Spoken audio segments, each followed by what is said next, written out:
নমস্কার বন্ধুরা, আমার নাম অক্ষয়, আমার চ্যানেল নাম AB bus and dog lover. বন্ধুরা, আমি আজকে রাজুদার কাছে এসেছি। রাজুদার কাছে আবার নতুন করে আপনাদের জন্য আসলাম, কারণ হচ্ছে রাজুদার আগের ভিডিওর মাধ্যমে যে রাজুদার কাছে যে সমস্ত পাখি ছিল সেই পাখিগুলো প্রায় সেল হয়ে গেছে। এখন রাজুদার কাছে কিছু পরিমাণে বাচ্চা আছে, যে বাচ্চাগুলো আপনারা অনেকে আমাকে ফোন করেছিলেন যে রাজুদার ভিডিও দেখার জন্য। আজকে রাজুদাকে আমি ভিডিওর মাধ্যমে দেখে নেব। দেখে নেওয়ার পর রাজুদার থেকে যে আপনারা যদি মানে সানকনিউর পাখি বা কনিউর জাতীয় কোনো রকম যদি পাখি করতে চান, তাহলে রাজুদার কাছ থেকে মোটামুটি ইনফরমেশন আপনারা পাবেন। এবং একটা কথা বলে রাখি, রাজুদা আগেও আমাকে বলেছিল একটা কথা, যে পাখি নিলেই যে সঙ্গে সঙ্গে যারা যে বিক্রি করার পর তারা ওই কাস্টমার যারা আছে, যারা নতুন পাখি করছে, তাদের একটু গাইড করতে করে না, অনেকে আছে। কিন্তু রাজুদা পুরোপুরিভাবে গাইড করবে, এইটুকু রাজুদার সাথে আমি কথা বলে যাই, তা বুঝতে পারলাম। যাই হোক, আমি সরাসরি রাজুদাকে ডেকে নিচ্ছি। রাজুদা চলে আস। আচ্ছা, তোমরা সকলেই ছিল, তাও দাদা একবার দাদার নাম আর হচ্ছে দাদার ঠিকানাটা একটু বলে দেবে। আমার নাম রাজু মণ্ডল, আমি যাদবপুর সন্তোষপুরে থাকি। আর আমার এই ছোট্ট কনুরের সেট আপ, সানকুনুর আর ব্লু ইয়েলো সাইজ, তারপর পিনসন বেলি, ব্ল্যাক ক্যাপ, এই নিয়েই আমার কাজ। এই নিয়েই থাকি, পাখিকে ভালোবাসি, এই নিয়েই সময়টা কাটায় আমার। রাজুদাকে আমি প্রথমে জিজ্ঞেস করি, আগের যে ভিডিও করেছিলাম, যে ভিডিওর মাধ্যমে রাজুদার যে পাখিগুলো ছিল সেগুলো কি এখন কিছু আছে নাকি সব সেল হয়ে গেছে? না, ওগুলো সব বেরিয়ে গেছে। আচ্ছা, নতুন আমার নতুন কিছু বাচ্চা হয়েছে, কিছু ঘরে বাচ্চা রয়েছে, আর কিছু আমার হ্যান্ড ফিডিংয়ে ঘরে রয়েছে, নিচে ঘরে রয়েছে কিছু, ওগুলো পরে দেখাবো। আচ্ছা, একটা কথা রাজুদাকে আমি জিজ্ঞাসা করবো, যে অনেকে আছে আমরা ব্রিডিং সিজন হয়ে যায়, তারপরে হচ্ছে বাচ্চা ওঠে, বাচ্চা ওঠার পর তারা কিছু পাখি বিক্রি করে। এমন অনেক বন্ধুরা আছে যারা নতুন নতুন পাখি বাড়িতে নিয়ে আসে, কিন্তু তারা একটুখানি মানে জ্ঞানের অভাবে হয়তো পাখিগুলোকে ঠিক মতো মেনটেন্স করতে পারে না। তাই রাজুদাকে আমি জিজ্ঞাসা করি, রাজুদার থেকে যদি কেউ পাখি নেয়, তাই রাজুদা কি তাকে পুরোপুরিভাবে গাইড করতে পারবে, যদি তা সম্ভব হয়? হ্যাঁ, যারা আমার থেকে পাখি নেয়, তাদের যদি পাখির কোনো প্রবলেম হয়, তাদেরকে আমি অবশ্যই গাইড করি। আর এমনকি আমি কখনো বাচ্চা পাখি হুট করে দেই না, একদম নর্মাল খেতে শেখে আমার কাছে থাকে। এবং দেখবেন আমি যাদের পাখি দিয়েছি তাদের আবার কাঠ ফাট এসে যাওয়ার পরে দিই। আচ্ছা, সেক্সিং করার পর পাখি খেতে শিখেছে বা হলে তারপরে কাঠটা তাকে দুবার তিনবার যেতে হয়, আসতে হয়। এই ঝামেলা করি না, একটু আর 10-12 দিন রেখে পাখিকে টাইট করেও দেই। এবং যারা জানতে চায় তাদেরকে অবশ্যই আমরা গাইড করি। আচ্ছা, রাজুদাকে আরেকটা কথা জিজ্ঞাসা করবো, যদি ধরুন এখনো তো রাজুদার পাখি তো কিছু রেডি পাখি নেই, যেগুলো হচ্ছে খাওয়া শিখে আছে সেলফ ফিডিংস এ, মানে সেলফ ফিডিংস হয়ে গেছে, এরকম পাখি না আছে? না, এখন আমার রকম নেই এরকম। আর যদি কেউ যদি হ্যান্ড ফিডিং এর বেবি নিতে চায়, তাহলে কি আপনি সেরকম বেবি আপনি সেল করবেন? না, আমি একদম ছোট বাচ্চা আমি বেচি না, একদম পাখি সেলফ ফিডিং হয়, হ্যান্ড ফিডিং থেকে সেলফ ফিডিং এ যায়, তারপরে সেক্সিং করে ছেলে মেয়ে করে। আবার অনেকে তো মোটামুটি ধরুন আপনার কাছে সেলফ ফিডিং হয়নি এই পাখিগুলো, কিন্তু অনেকে কিনতে চায়, কিন্তু হওয়ার সময় আপনার যদি বিক্রি হয়ে যায় তা হয়তো তারা পাবে না। তা সেই ক্ষেত্রে কি আপনি কোনো অ্যাডভান্স বুকিং নিয়ে পাখিগুলো তাদের জন্য রেখে দেওয়ার কোনো রকম ব্যবস্থা আছে আপনার কাছে? হ্যাঁ হ্যাঁ, সেরকম আমি করি, যে যে আমাকে রিকোয়েস্ট করে আগে থেকে বলে রাখে বা আমাকে দেবেন, দুটো বাচ্চা দেবেন, তার জন্য আমি অবশ্যই রেখে দুটো দিই। বাচ্চা তো মুখে বললে রাখলে হবে না, তাকে তো কিছু টোকেন করতে হবে। তাও সে দেখা করে যায়, অনেক সময় আমাকে কিছু অ্যাডভান্স দিয়ে যায়, বা আপনি এটা রেখে দিন, আমি নেবো। অবশ্যই ডিএনএ করবে, তাকে ডেকে মানে পুরো একদম পারফেক্ট ভাবে তাকে। হ্যাঁ হ্যাঁ, একদম একদম। এবার আমি দাদার কাছ থেকে কিছু, দাদার যে ব্রিডিং পেয়ার যেগুলোর থেকে দাদা যে বাচ্চাগুলো বেরোচ্ছে, সেই ব্রিডিং পেয়ারগুলো আপনাদের একটুখানি দেখাবো। কারণ হচ্ছে আপনাদেরও তাদের যে বাচ্চাগুলো আপনারা নেবেন তাদের ব্রিডিং বাবা মাগুলোকে দেখা উচিত, সুতরাং আমি বাবা মাগুলোকে দেখানোর চেষ্টা করছি। আমার 3টে বাচ্চা হয়েছে, বাচ্চাগুলো বের করতে একটু দেরি হয়ে গেছে, দেখলাম বাবা মা ভালো খাওয়াচ্ছে, আমি আর দেরি করিনি।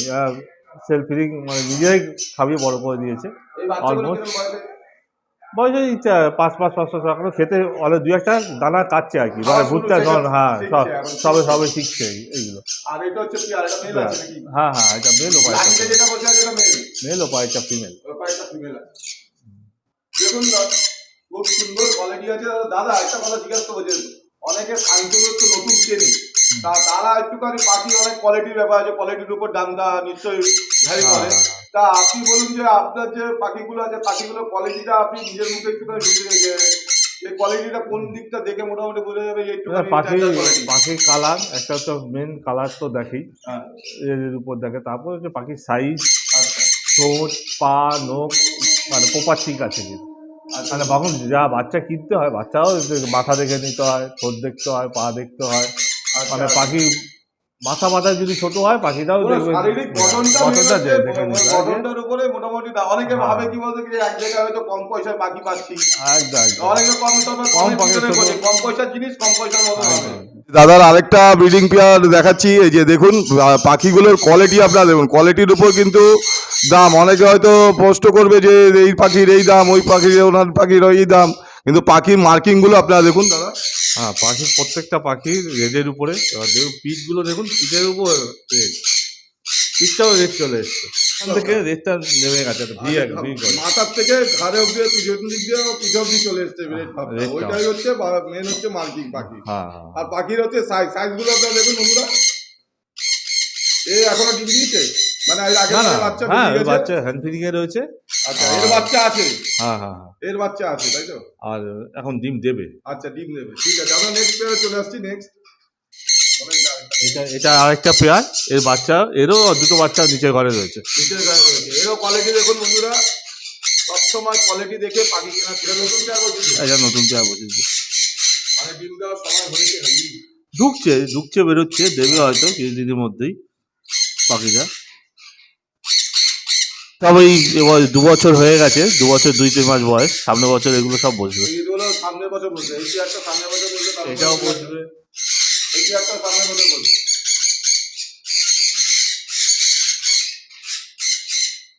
আর উপরেগুলো এই এই 4টে পেয়ার আমার সামনের বছর বসছে। মানে এগুলো সেলের জন্য নেই? না, এগুলো হচ্ছে দাদা নিজে আবার সামনের বছর এইগুলোকে বসাবো, সব রেডি করে। বয়সটা মোটামুটি তা কতদিন রাখছেন? আমি 3 বছর কমপ্লিট হলেই তারপরে বসাই, হয়ে যাবে, তারপরে বসাবো। এটা ডিমে বসে আছে পাখিগুলো। কটা ডিম আছে? 4টে ডিম আছে। 4টে ডিম আছে, ডিমগুলো সব জমেই গেছে। খুব বেশি হলে আর 2-3 দিনের মধ্যে আশা করছি বেরোবে। হ্যাঁ, নেক্সট থেকে ওই ইয়েগুলো, ওটা কাঠেগুলো, ওই যে চিপসি যেটা বলে আপনার, 6টা ডিম দেখতে পাচ্ছি, 7টা ডিম, 7টা ডিম দেখছি আমি। হ্যাঁ, 5টা তো কম করে, 5 থেকে 6টা তো বেরোয়, আর সব কটা ডিম জমে রয়েছে। হ্যাঁ, কালার থেকে বুঝে যাচ্ছে।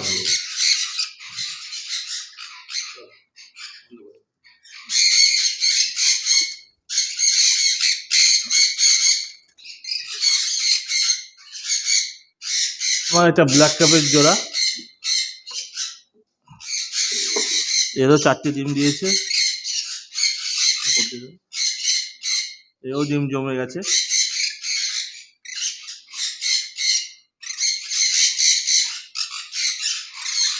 এও আর খুব বেশি হলে 4-5 দিনের মধ্যে হয়তো। বন্ধুরা, আপনাদের আমি দেখানোর চেষ্টা করলাম যে দাদার কাছে যে পাখিগুলো সেল করার মতন আছে, বা ছোট বাচ্চা যেগুলো আছে, তাদের বাবা মাগুলোকে আপনাদের দেখানোর চেষ্টা করলাম। কারণ হচ্ছে আপনারা বাবা মা যেরকম দেখবেন, তার বাচ্চার কোয়ালিটিও সেরকম ধরনেরই আসবে। তা সুতরাং দাদার কাছে আমি এখন ডিম এই যেগুলো দিয়েছিল সেগুলো আপনাদের দেখালাম। এবার দাদাকে আমি জিজ্ঞাসা করবো যে যারা হচ্ছে নতুন যারা পাখি পুষবেন, বা সানকনুর যারা করছে, বা যারা নতুন শুরু করেছে, তাদের জন্য, তাদের একটুখানি গাইড করার জন্য দাদাকে কিছু ইনফরমেশন আমি দিতে বলবো, যে পাখি সানকনুর করতে গেলে কীরমভাবে করাটা উচিত, আর কীভাবে একটু কেয়ার করা উচিত, সেই বিষয়ে দাদাকে একটু বলতে হবে। এটুকু বলবো, ভালো ঘর থেকে পাখি কিনবেন, পাখি দেখে কিনবেন, বাপ মাকে দেখে তার ঘর থেকে পাখি কিনবেন, সাধারণত ভালোই হবে। তাতে পাখি ব্লাড লাইনগুলো ভালো হবে, পাখি পরবর্তী তার কালারও ভালো হবে, পাখি সাইজ, কালার এবং চোখ, মাথা সব কিছু দেখেই দেবেন, যাতে পাখিকে আপনার হেলদি হয়। হেলদি বাচ্চা হলে সেটা প্রোগ্রেস অবশ্যই ভালো হবে। আচ্ছা, এবার খাওয়া দাওয়া এই সমস্ত নিয়ে আপনি একটুখানি গাইড বলে দেন, যে একটু যে এরকমভাবে খাওয়া দাওয়া দেখুন, আমি খাওয়া দাওয়া একজন প্রচুর খাওয়া দাওয়া দেয়। কেউ দেয় কুমড়ো, কাঁচা কুমড়ো, কেউ লাউ, কেউ উচ্ছে, হ্যান ত্যান নানান খাবার। আমিও একসময় দিয়েছি, দেইনি তা না, দেওয়ার পর দেখলাম পাখি আমার প্রবলেম হচ্ছে, নয় গ্যাস, নয় পেট খারাপ, হ্যান ত্যান। তারপরে আমি দেওয়া শুরু করলাম ছোলা ভুট্টা, হচ্ছে মাছ পাখিকে, ছোলা ভুট্টা সকালবেলা। হ্যাঁ, ছোলা ভুট্টা, পেয়ারা, আপেল, শসা, মানে যেগুলো হচ্ছে মানুষ সহজে খেয়ে হজম করতে পারে, অ্যাকচুয়ালি আমি সেগুলোই দিই। আমি কারো কথা শুনি না, তাতে আমার রেজাল্ট খুবই ভালো হয়। যেগুলো খেয়ে মানুষ আছে। আমরাই কুমড়ো লাউ উচ্ছে খেয়ে যদি একদিন কাঁচা খাই, পরদিন আমার শরীর খারাপ হয়ে যাবে, তাহলে পাখি কি করে খায়? আমি জিজ্ঞাসা করবো যে দাদা তো মোটামুটি বললো যে সবজিগুলো যেগুলো যে সহজে হজম হয় সেরকম ধরনের খাবার দেওয়া উচিত। তাও দাদাকে এবার আমি আরেকবার জিজ্ঞাসা করে রিপিট করাচ্ছি যে সবজিতে দাদা কি কি দেয়, আর ফল কি কি দেয়, আর তার সঙ্গে মেডিসিন কি কি ইউজ করে সেই বিষয়ে দাদাকে একটুখানি বলতে বলবো। সবজির মধ্যে হচ্ছে শসাটা ফলের মধ্যেও পড়ে একরকম। সবজির মধ্যে হচ্ছে বিনস, বরবটি, এই দুটোই থাকে আমার মেনলি এই দুটো থাকে। আমি ওই কুমড়ো, উচ্ছে, লাউ এগুলো তো একদমই প্রোভাইড করি না, কারণ আমি আমি মধ্যে কথা যেটা বুঝি যে যা মানুষকে সহ্য করতে পারে তা পাখিকে কি করে সহ্য করবে, এটা হচ্ছে বাস্তব ঘটনা। আর ফল হচ্ছে আপেল, গাজরটা দেই, গাজর দেই, টমেটো দেই, আর হচ্ছে বিনস, বরবটি, ব্যাস। এই হচ্ছে আমার এর বেশি আমি কিছু দেই না। আর ফলের মধ্যে পেয়ারা, মাছ, মাঝে মধ্যে আপেল বেশি দিলে আমার অনেক সব পেট ছেড়ে দেয়। মাঝে মধ্যে আপেল, সিজনে যেমন আঙুর, সস্তা আঙুর দেই, লেবু দেই, ব্যাস এগুলোই থাকে আমার ফলের মধ্যে। একটা দাসা পেয়ারাই দেওয়া, বেশি নরম না, এরকম পেয়ারা দেওয়ার চেষ্টা করি। আচ্ছা, এবার মেডিসিন দাদা বলবো যে ব্রিডিং করাকালে তো আমরা যেমন কিছু কিছু মেডিসিন ইউজ করি, আপনিও একটুখানি ব্রিডিং সিজনের সময় বা এমনি সারা বছরের মধ্যে কি ধরনের মেডিসিন ইউজ করেন যদি দর্শকদের একটু বলেন।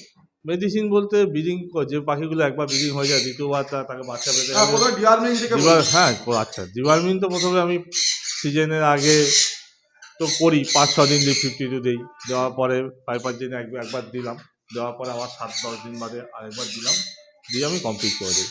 হ্যাঁ, মানে ওইটা নিয়ম, একবার দেওয়ার পরে 7 দিন রেস্ট দিয়ে তো আমার ওই 10 দিনের মধ্যে একটু ভিটামিন, ক্যালসিয়াম দিয়ে আবার একদিন কোর্সটা কমপ্লিট হয়ে গেল। ওই তারপর থেকে আবার ওই বক্স দেওয়ার পরে একটু ক্যালসিয়াম, ভিটামিন এগুলো দিতে থাকি। ডিম পাড়ার আগে পাখির ক্যালসিয়াম, ভিটামিন বি, মিনারেলস, হ্যান্ডটানে একটু প্রবলেম হয়, তো আমি ক্যালসিলেক্স ইউজ করি, খাবারের সাথে অল্প অল্প করে দিয়ে দিই। তারপরে আবার মাঝে মধ্যে খুব ঠান্ডা যখন পড়ে ডিমের কুসুম এইসবগুলো প্রোভাইড করি, কিন্তু গরমকালে একদমই দিই না। একদমই দেই না, বা ডিমও দেই না, খুব ঠান্ডার সময় দেই, ব্যাস এইগুলি আমার নর্মাল খাওয়া থাকে। মানে বছরে 2বার ডিওয়ার্মিং করেন, হচ্ছে মানে প্রথমবার ডিওয়ার্মিং করার পর তারপরে আবার 10 দিনের মাথায় আরেকবার ডিওয়ার্মিং করেন, তারপরে ব্রিডিং সিজন শুরু হয়ে গেল, ব্রিডিং সিজন শেষ হওয়ার পর তখন আবার একবার ডিওয়ার্মিং করে, যে একই পদ্ধতিতে আবার ডিওয়ার্মিং করে। মেন হচ্ছে ডিওয়ার্মিংটা কিন্তু মাস্ট করতে হবে। হ্যান্ড ফিডিং এর বাচ্চা 4টে বাচ্চা আছে, একটা বাচ্চা তো চলে গেল ওখানে উড়ে। আচ্ছা, এগুলো রেডি হতে তা মোটামুটি আমি ধরে নিন 1 মাসই ধরা ভালো। 1 মাস, আরো 1 মাস। আচ্ছা, আপনি তো ডিএনএ করে দেবেন নাকি? হ্যাঁ, অবশ্যই সব ডিএনএ করে, মেল ফিমেল আলাদা করে। আচ্ছা, ব্লাড লাইনটা কি আপনার কাছে একদম পারফেক্ট, যে ব্লাড লাইন চেঞ্জ করে দেবেন, এই জিনিসটা আপনি গ্যারান্টি সহকারে বলতে পারেন? একদম, ওখানে 3টে আছে, এখানে 4টে আছে, অটোমেটিক আমি দুদিক দিয়ে দুটো আলাদা করে আমি সবাইকে সেল করে দেবো। এইখানে 2 ঘরের পাখি, কিন্তু আমার এখন মিশে গেছে। আচ্ছা, এখন বলা খুব মুশকিল। মানে ডিএনএ করতে দিয়ে দিয়েছেন নাকি? না, দেইনি, আমি দেবো, একসাথেই দেবো। ডিএনএ করতে দিলে 7 থেকে 10 দিন। কি হবে যে কোনটা কোন ঘরের পাখি? এই 4টে হ্যান্ড ফিডিং এর বাচ্চা ওখানে আলাদা রয়েছে। আচ্ছা, ওটার সাথে আলাদা 4-3 হয়ে গেলে তো হয়ে যাবে আশা করি। দাদার কন্ট্যাক্ট নাম্বারটা আপনাদের সঙ্গে শেয়ার করতে হলে দাদার লোকেশনটা দাদা আরেকবার বলে দেবে আপনাদের। আমার লোকেশনটা হচ্ছে যাদবপুর, সন্তোষপুর লেক থেকে 2-3 মিনিট রাস্তা, বা যাদবপুর স্টেশন থেকে 2-3 মিনিট। আর আমার ফোন নাম্বার হচ্ছে 6290477545। যাক বন্ধুরা, দাদার কাছ থেকে মোটামুটি আপনারা কিছু ইনফরমেশন পেলেন, যেগুলো হচ্ছে আপনাদের উপকারে লাগবে। আর দাদার সাথে আমি কথা বলে আমি যতটুকু আমার অভিজ্ঞতা হলো যে দাদা মোটামুটি আপনারা যদি কেউ পাখি নেন তাহলে দাদার সাথে থেকে মোটামুটি গাইড অবশ্যই পাবেন। কিন্তু এটা হচ্ছে সমস্ত ব্রিডার যারা আছে তাদের উদ্দেশ্যে আমি এই কথাটা বলছি, যে শুধু আমাদের যে পাখি বিক্রি করে দেওয়া ওটাই উদ্দেশ্য না। কেন নতুন যারা পাখি কিনবে আমাদের থেকে, তাদের যদি আমরা ঠিক মতন যদি গাইড করতে পারি তাহলে নিশ্চয়ই তারাও ভালো যদি রেজাল্ট করতে পারে, তাহলে আমাদের এই পাখির জগৎটা আরও সাকসেসফুলভাবে এগিয়ে যাবে। কি দাদা? একদম। বন্ধুরা, আজকের মতন আমি ভিডিওটা এখানে শেষ করছি। নমস্কার।